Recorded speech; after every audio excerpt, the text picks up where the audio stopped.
अव्यक्त मुरली हम रिवाइज कर रहे हैं।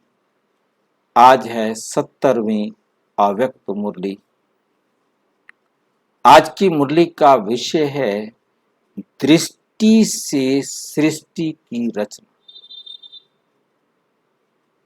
दृष्टि से सृष्टि की रचना। ये बाबा ने मुरली चलाई थी 6 अगस्त 1970। 6 अगस्त 1970। सभी अव्यक्त स्थिति में स्थित रहते व्यक्त में कार्य कर रहे हो। आपकी अवस्था कैसी है? अव्यक्त। काम कहां कर रहे हो? व्यक्त में। व्यक्त को अव्यक्त बनाओ। व्यक्त में रहते हुए भी अव्यक्त रहो। तो अव्यक्त क्या होता है? जो हम रहे हैं या नहीं ये तो पता हो, बाबा ने तो कह दिया। अव्यक्त क्या होता है? जी क्या होगा? मतलब आत्मा स्वरूप में हमारे व्यवहार में क्या अंतर होगा? हम आत्मा का पाठ तो बहुत टाइम से सुनते आ रहे हैं। जिस दिन से हमने पहला कोर्स किया, मैं आत्मा हूं, मैं आत्मा हूं, परंतु जब हम अपने आप को आत्मा समझ रहे होंगे, अव्यक्त स्थिति का मतलब क्या होता है? अव्यक्त स्थिति का मतलब है मुझे कोई भी अंतर ना दिखाई दे, किसी भी प्रकार का आत्मा से दूसरी आत्मा में, तब हम हैं अव्यक्त। यदि हमें ये स्त्री पुरुष अपना पराया कोई भी अंतर, अमीर गरीब छोटा बड़ा, यदि कोई भी अंतर मुझे महसूस हो रहा है, मैं अभी अव्यक्त नहीं। आत्मा तो ना अमीर है, ना गरीब है, ना जवान है, ना बूढ़ी है, तो ना बूढ़ी है, ना स्त्री है ना पुरुष है। मतलब आत्मा तो है, सुनते तो आ रहे हैं, परंतु क्या हम उस अवस्था में रह रहे हैं? बाबा ने तो कह दिया, आप व्यक्त में अव्यक्त रह रहे हो। अब हम सुन के कहे ठीक है, रह रहे होंगे, वो तो पता हो, फिर हम अपने आप को चेक करके देखें क्या हम हैं अव्यक्त में। तो ये बात बहुत जरूरी है ना, क्योंकि इस बाबा ने कह दिया, एक खत्म, बाबा की लाइन हो गई और बच्चों ने सुन ली, बच्चों ने पढ़ भी ली, हो गया। पर तो किया तो नहीं ना, किया तो नहीं। 70 में कहा था और 22 आ गई, हमने किया ही नहीं। किया ही नहीं हमने। बाबा कहे जा रहे हैं, हमने तो किया नहीं ना, क्या फायदा हुआ? अव्यक्त स्थिति में रहते व्यक्त में कार्य कर रहे हो? क्वेश्चन मार्क, क्वेश्चन पूछा है, इसलिए चर्चा करना जरूरी हो जाता है। जैसे बाप अव्यक्त में होते, व्यक्त में प्रवेश हो कार्य करते। शिव बाबा अव्यक्त में होते, ब्रह्मा बाबा भी अव्यक्त में होते, क्योंकि अव्यक्त मुरली है। फिर साकार शरीर में व्यक्त में प्रवेश होकर हमसे बात करते हैं ना, प्रवेश हो कार्य करते हैं। वैसे बाप समान आप भी रोजाना सवेरे सवेरे इस शरीर में प्रवेश करो, सारा दिन इसके द्वारा काम करो, परंतु कोई भी अंतर दिखाई ना दे, कोई देह का संबंध याद ना आए। मतलब बहुत क्लियर, ये तभी समझो हम अव्यक्त स्थिति में हैं। इस पर हम अटेंशन देंगे तो धीरे धीरे हमारे जीवन में ये आ जाएगा। हम अटेंशन ही नहीं देंगे, हम जानेंगे नहीं, हम सोचेंगे नहीं, तो हम बनेंगे भी नहीं।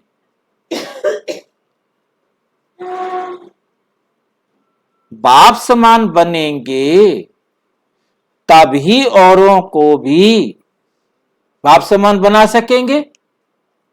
आप ही नहीं बनोगे बाप समान तो औरों को क्या बनाओगे, कैसे बनाओगे, कब बनाओगे? बहुत सारे क्वेश्चन है।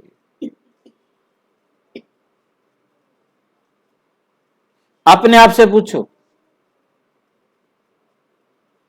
कि दृष्टि बाप समान बनी है?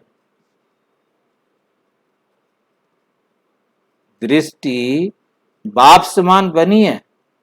बाप समान दृष्टि माना सब आत्माएं मेरे,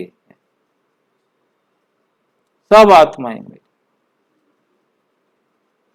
हर आत्मा को देखते हुए आपको क्या होनी चाहिए? खुशी।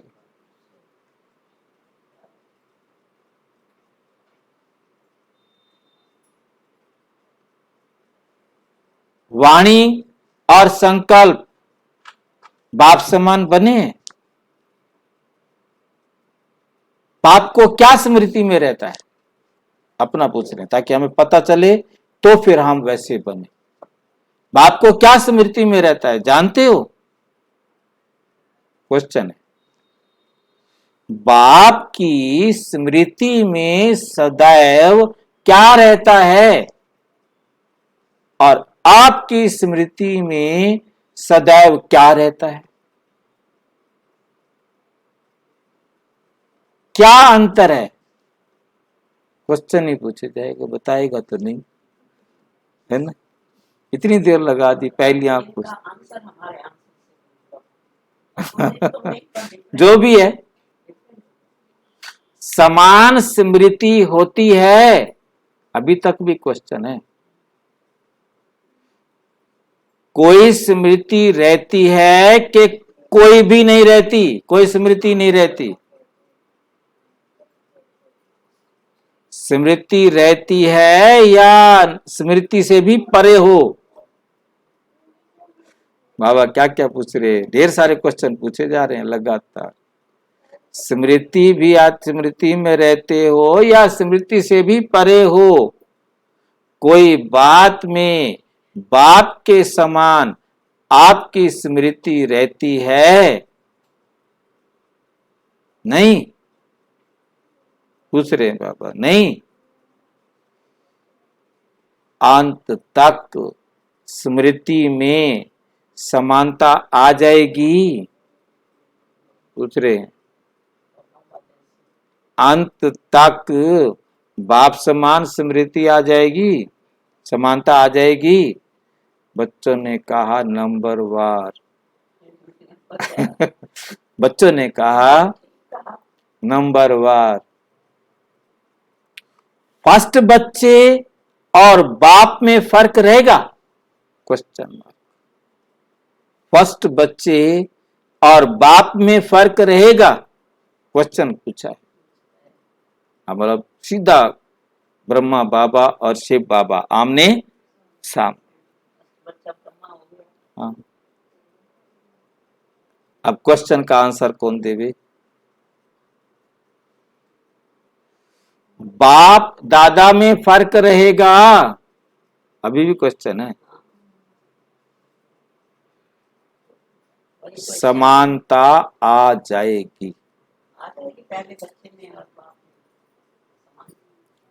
में। जैसे बेहद का बाप है वैसे दादा भी बेहद का बाप है।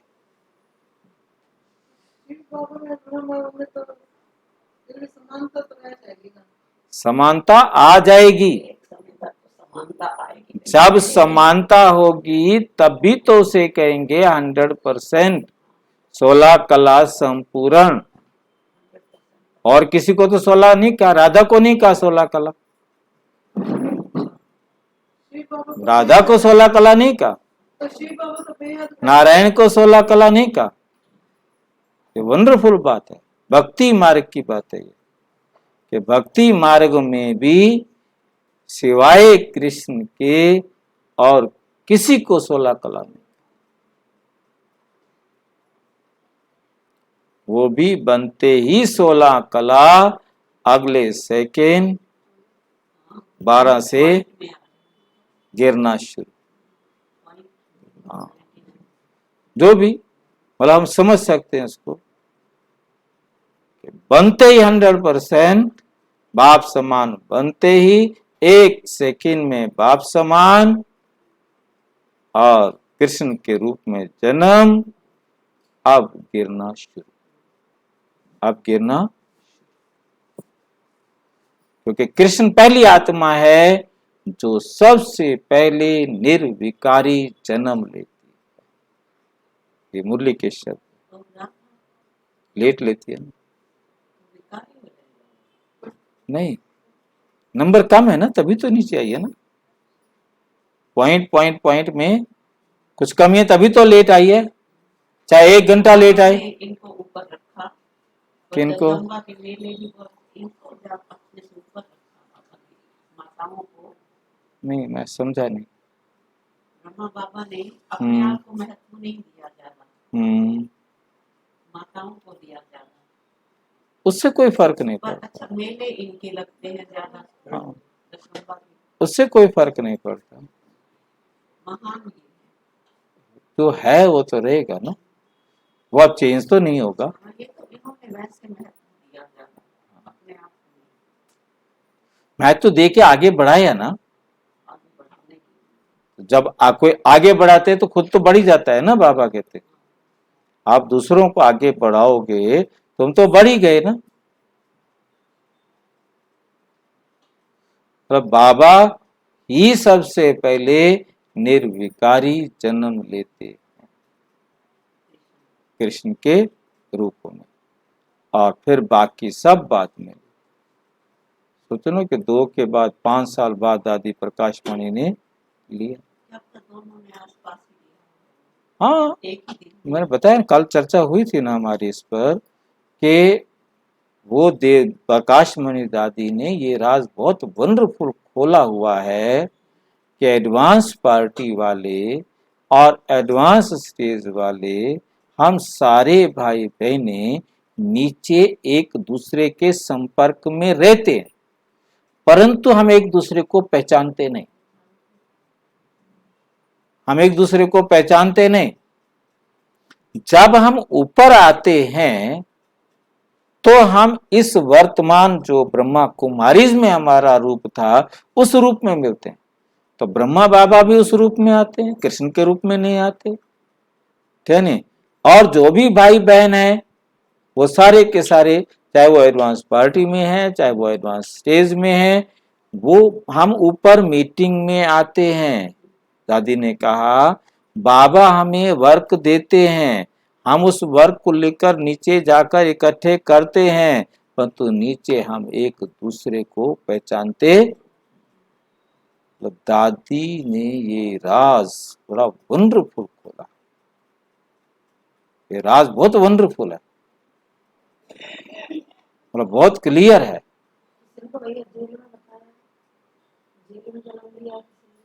हाँ, ये दुनिया जेल ही तो है। 22 साल का हो गया जन्म लेके कृष्ण, ये सारी दुनिया जेल है। रावण की जेल में पड़े हैं, कंस की जेल में पड़े हैं, किसी और की जेल थोड़ा है। उसी में ही कृष्ण जन्म लेता है, परंतु किसी को पता नहीं चलता। अब 22 साल का हो गया, किसी को पता ही नहीं लगा। मेरे को कहते तू बता, मैं कहां से बता, मेरे को ही नहीं लगा। कहता फिर क्यों कह रहे हो कि जन्म ले लिया। मैंने कहा बाबा की मुरलियां कह रही हैं जन्म ले लिया, मैं क्या करूं।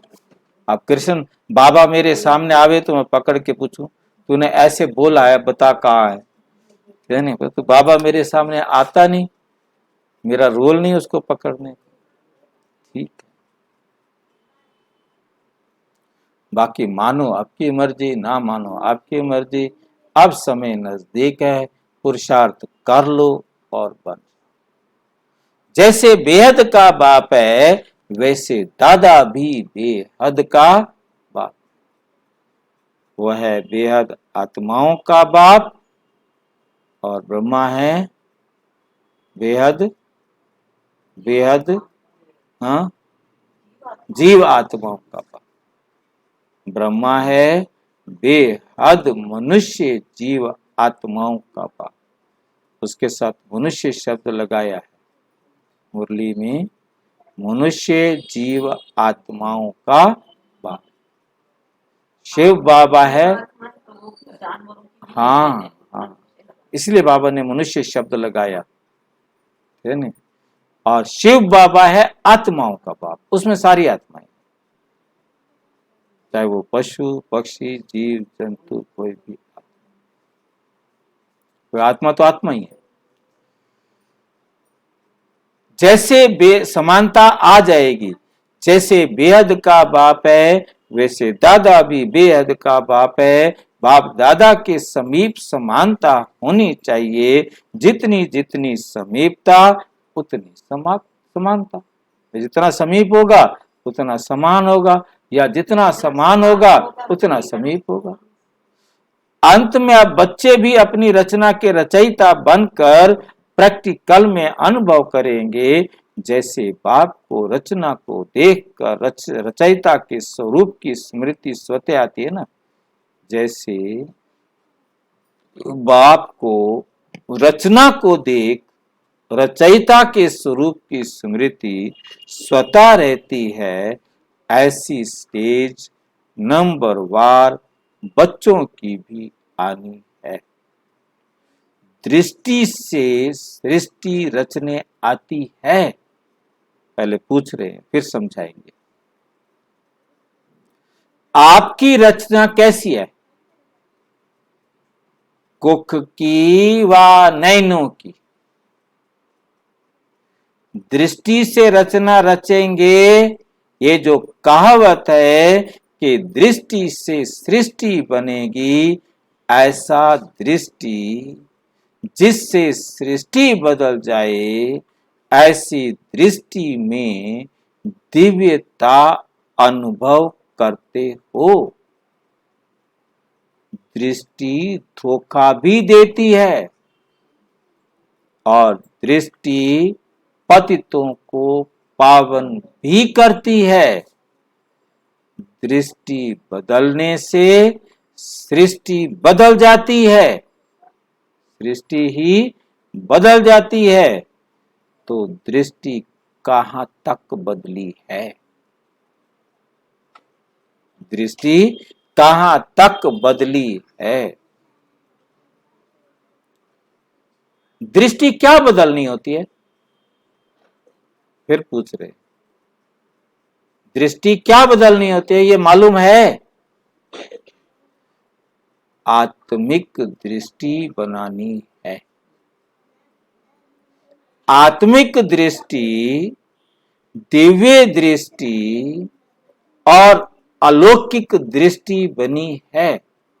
दृष्टि के तीन रूप, आत्मिक दृष्टि सबको आत्मा देखना, दिव्य दृष्टि दिव्य गुणों से संपन्न, और अलौकिक दृष्टि सबको बराबर देख, सबको एक समान। अलौकिक का मतलब एक समान, अव्यक्त। अलौकिक माना अव्यक्त, अलौकिक वहां तो दृष्टि है ही नहीं, है नहीं। अलौकिक दृष्टि, अव्यक्त दृष्टि, परिस्था दृष्टि मीन्स सबको एक समान देखना, आत्मा बस। जहां देखते, जिसको देखते वे आत्मिक स्वरूप ही दिखाई दे। जहां भी देखते, जिसको भी देखते, वे आत्मिक स्वरूप ही दिखाई दे, ऐसी दृष्टि बदली है। जिस दृष्टि में अर्थात नयनों में खराबी होती है, तो एक समय में उसको दो दो दिखाई देती है ना, आंखें खराब हो जाती है ना, फिर वो ऐसे दिखाते हैं ना, कितने हैं, कहते हैं दो हैं, पांच दिखाएंगे दो बताएगा, है नहीं, किसी को दो दो दिखाई देते हैं, खराब हो जाती है ना। नैनों में खराबी होती है तो एक समय में दो चीजें दिखाई पड़ती है, देह भी दिखाई दे रही है, आत्मा भी दिखाई दे रही है, आंखें खराब हैं अभी। ऐसे ही दृष्टि पूर्ण नहीं बदली, बस एक ही दिखाई देवे, वो भी क्या दिखाई देवे, आत्मा। ये शरीर जो इतना बड़ा है वो दिखाई ना देवे, जो किसी से देखा नहीं जा सकता वो दिखाई देवे। ऐसा बाबा है हमारा, ऐसा स्कूल है हमारा, ऐसा बनने की ट्रेनिंग दे रहा है। इसको अलौकिक कहो, अव्यक्त कहो, बाप समान कहो, सृष्टि को चेंज करने वाली दृष्टि कहो। देही और दे दो चीजें है ना, देही और दे, कभी वे ऐसा होता है ना, कभी दे को देखते हैं, कभी देही को। जब नैन ठीक होते हैं तो जो चीज जैसी होती है वैसी ही यथार्थ रूप में दिखाई देती। आंखें ठीक है ना तो सब कुछ ठीक दिखाई देती, नहीं तो गड़बड़ पड़ेगा, गड़बड़ देखेगा। ऐसे ही ये दृष्टि भी जब बदल जाती है तो जो यथार्थ रूप है वो दिखाई पड़ता है। यथार्थ रूप है देही ना कि देह, यथार्थ रूप है आत्मा ना कि शरीर। जो यथार्थ रूप है वो दिखाई दे, इससे समझो कि दृष्टि ठीक है। यदि तुम्हें आत्मा दिखाई दे रही है तो आपकी दृष्टि ठीक है, और यदि आपको शरीर दिखाई दे रहा है, देह का संबंध दिखाई दे रहा है, तो दृष्टि खराब, आंखें खराब कर दी बाबा ने, खराब कर दी, दोष निकाल दिया। इससे समझो कि दृष्टि ठीक है। दृष्टि के ऊपर बहुत ध्यान रखना है। दृष्टि बदल गई तो कभी धोखा नहीं देगी।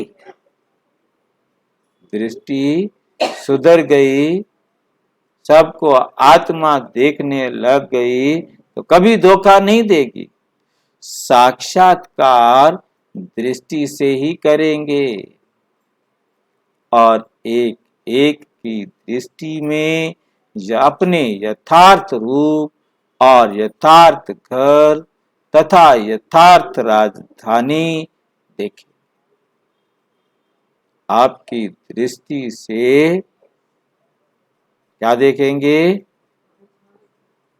यथार्थ, यथार्थ क्या क्या देखेंगे, घर, यथार्थ रूप और यथार्थ राजधानी, तीनों कौन सा है? परम धाम, यथार्थ राजधानी है सत्य, और क्या? यथार्थ रूप, आत्मा, सबको आत्मा ही देखेंगे ना। यथार्थ रूप, यथार्थ घर और यथार्थ राजधानी। तो सदा अपने आप को चेक करो, सदा अपने आप को क्या करो, चेक करो कि अभी कोई भी सामने आए तो मेरी दृष्टि द्वारा क्या साक्षात्कार करेंगे। जो अपनी वृत्ति में होगा, जो अपनी वृत्ति में होगा, विचार जैसे होंगे, अन्य आपकी दृष्टि से देखें। आप देख रहे होंगे ना, आपके अंदर क्या विचार चल रहे हैं वो उनको पता लग जाए। चेहरे से पता लगता है, आंखों से पता, आंखें बहुत बोलती।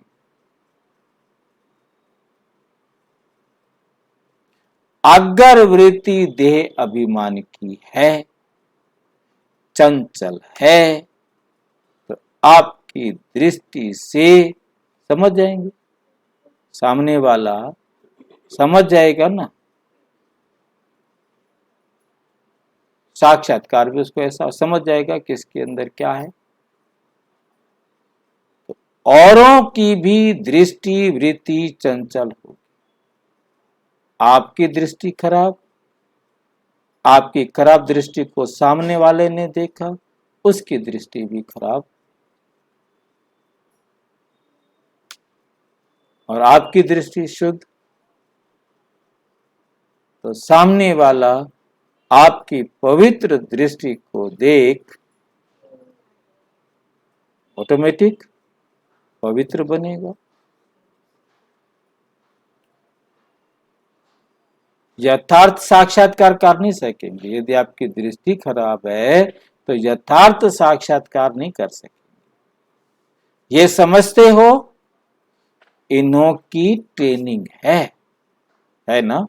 इस ग्रुप के लिए मुख्य विषय है अपनी वृत्ति के सुधार से अपनी दृष्टि को दिव्य बनाना।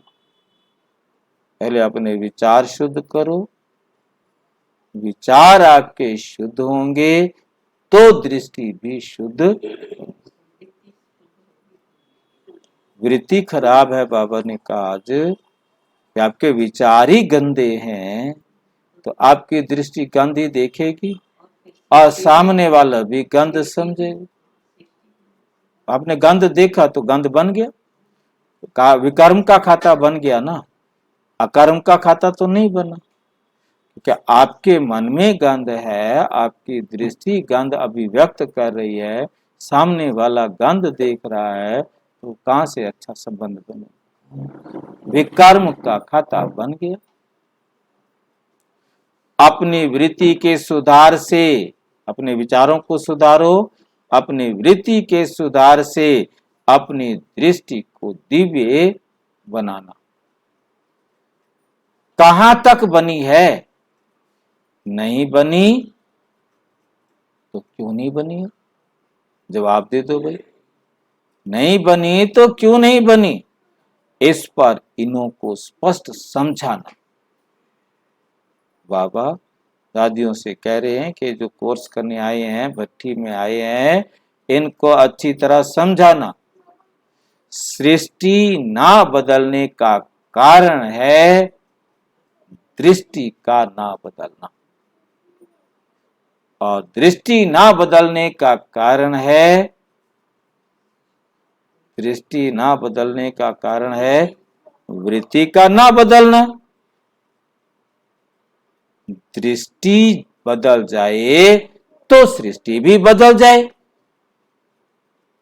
आजकल सभी बच्चों के प्रति विशेष इशारा बाप दादा का यही है कि अपनी दृष्टि को बदलो, साक्षात्कार मूर्त बनो, देखने वाले ऐसे अनुभव करें कि ये नैन नहीं, ये नैन नहीं, लेकिन ये एक जादू की डिबियां हैं। ये आंख नहीं है, ये क्या है? ये जादू की डिबियां हैं।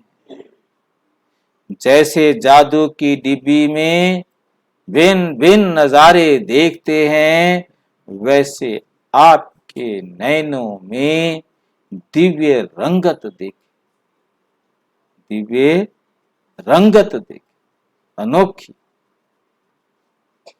सिंपल नहीं, अनोखी रंग, दिव्य गुणों से भरी हुई रंग, शांति की, प्रेम की, सरलता की, नम्रता की, ये आपकी आंखों से उनको दिखाई देगा ना।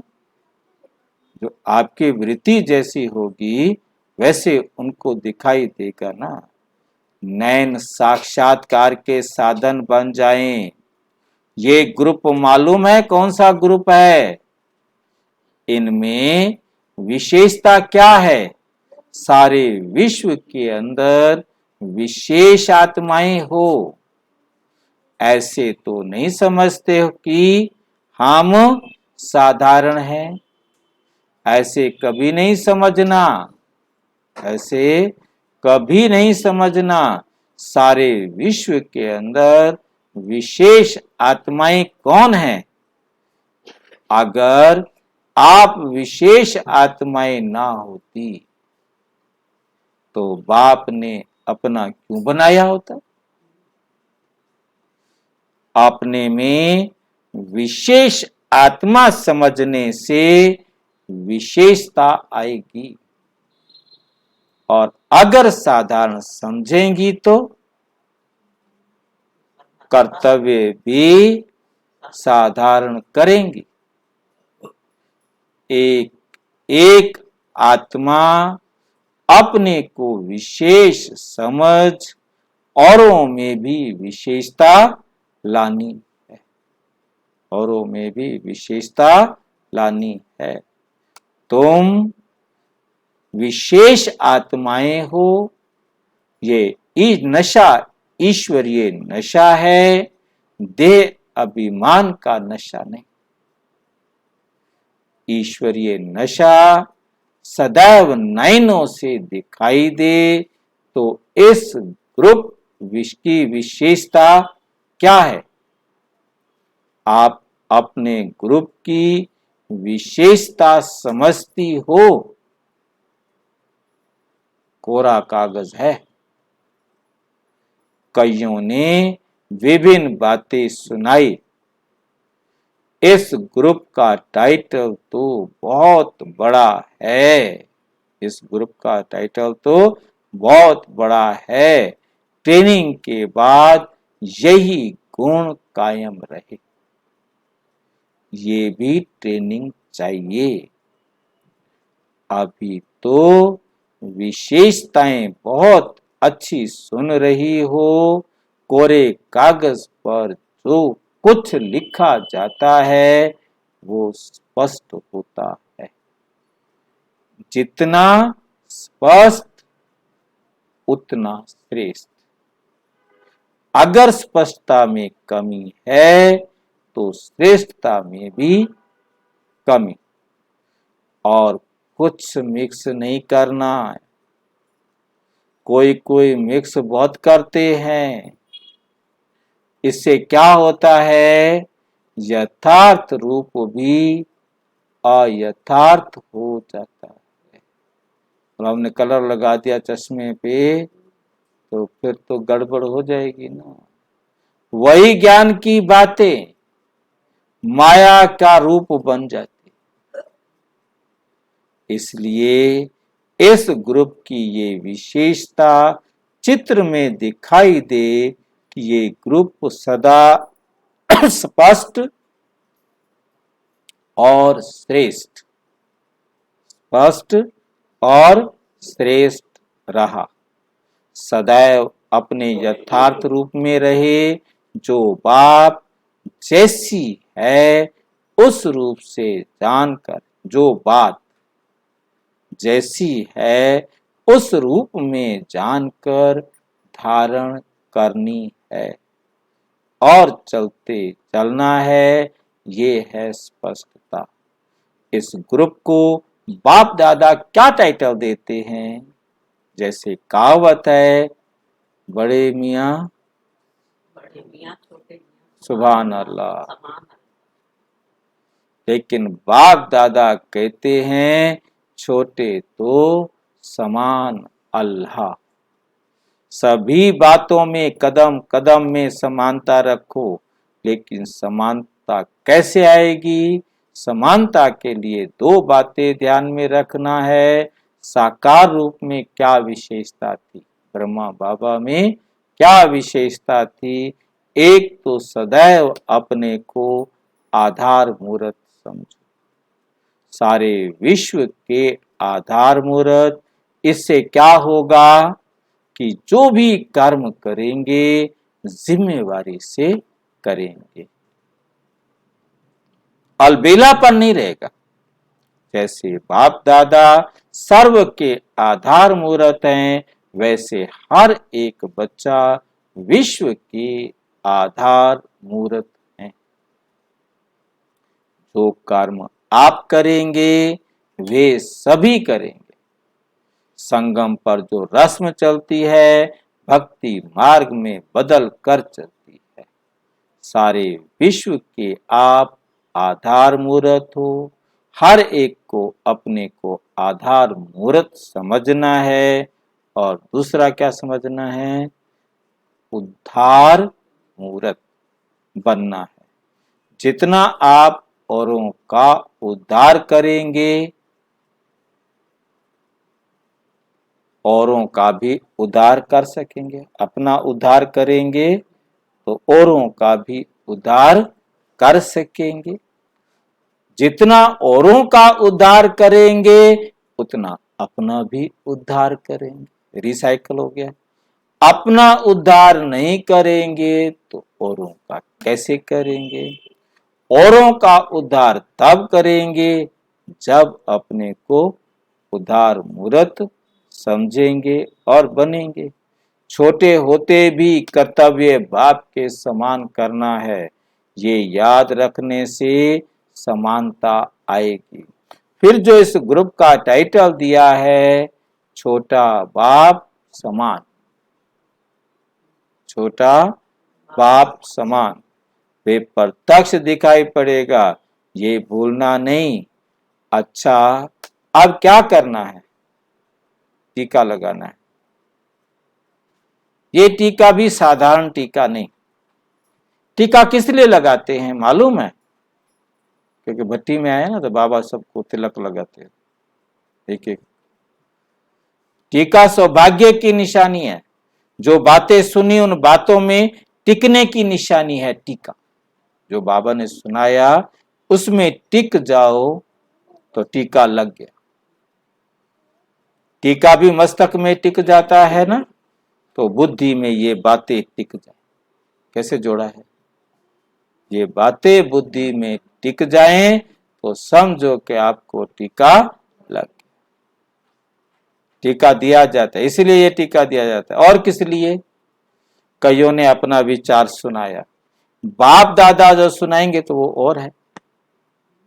बच्चों ने अपने अपनी बातें बताई कि टीका क्यों लगाते हैं, तो बाबा कहते बाप दादा जो सुनाएंगे वे तो और है। ये टीका इंजेक्शन सदा माया के रोगों से निवृत्त होने का टीका। टीका क्या बना दिया बाबा ने? इंजेक्शन, माया के रोगों से बचाए। सदा तंदुरुस्त रहने का भी टीका है। एक टीका जो आप सभी ने सुनाया ये भी है। दोनों टीका लगाने हैं। उन्होंने तो कहा तंदुरुस्त होने के लिए टीका नहीं, उन्होंने अपना जो भी बताया होगा यहाँ रिपीट नहीं किया गया। तो टीका लगाते हैं सौभाग्यशाली का, जो भी स्मृति का, आत्म स्मृति का, ये वो जो हम दुनिया में कहते हैं। तभी बाबा ने कहा कि मेरा तो अलग होगा ना आंसर। एक है शक्तिशाली बनने का और दूसरा है सदा सुहाग और भाग्य में स्थित रहने का। दोनों टीका बाप दादा लगाते हैं। निशानी एक, राज दो। और टीका एक और इसके राज दो। निशानी तो स्थूल होती है लेकिन राज दो हैं। इसलिए ऐसे तिलक नहीं लगाना। तिलक लगाना अर्थात सदा काल के लिए प्रतिज्ञा करना। ये टीका एक प्रतिज्ञा की निशानी है। सदैव हर बात में पास विद ऑनर बनेंगे, इस प्रतिज्ञा का ये तिलक है। इतनी हिम्मत है, पास नहीं बल्कि पास विद ऑनर होना है। पास विद ऑनर और पास में क्या फर्क है? पास विद ऑनर अर्थात मन में भी संकल्पों से सजा ना। समझ रहे हैं बात? संकल्पों से भी सजा ना खाए। कोई संकल्प ऐसा आ जाता है जो दुखी करने लगता हाँ, कोई गलती हो गई है, धर्मराज की सजाओं की तो बात पीछे है, परंतु अपने संकल्प की भी उलझन अथवा सजाओं से परे, इसको कहते हैं पास विद ऑनर। अपनी गलती से स्वयं को सजा देते हैं, उलझते हैं, पुकारते हैं, मूंझते हैं, इससे भी परे पास विद ऑनर, इसको कहते हैं ऐसी प्रतिज्ञा करने को तैयार हो। संकल्प में भी ना उलझें। वाणी कर्म संबंध संपर्क की बात छोड़ दो, वे तो मोटी बात है। ऐसी प्रतिज्ञा वाला ग्रुप है, हिम्मतवान है।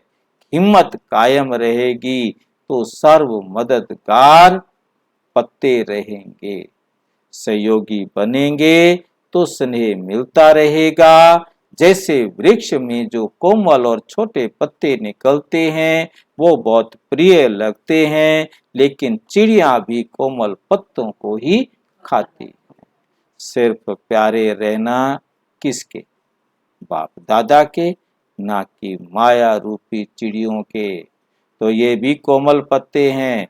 कोमल पत्तों को कमाल करनी है। क्या कमाल करनी है?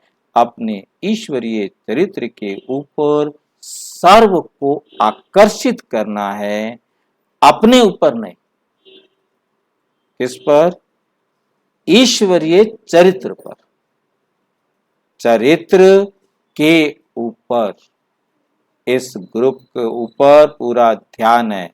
इस ग्रुप को अपने ऊपर भी इतना ही ध्यान रखना है।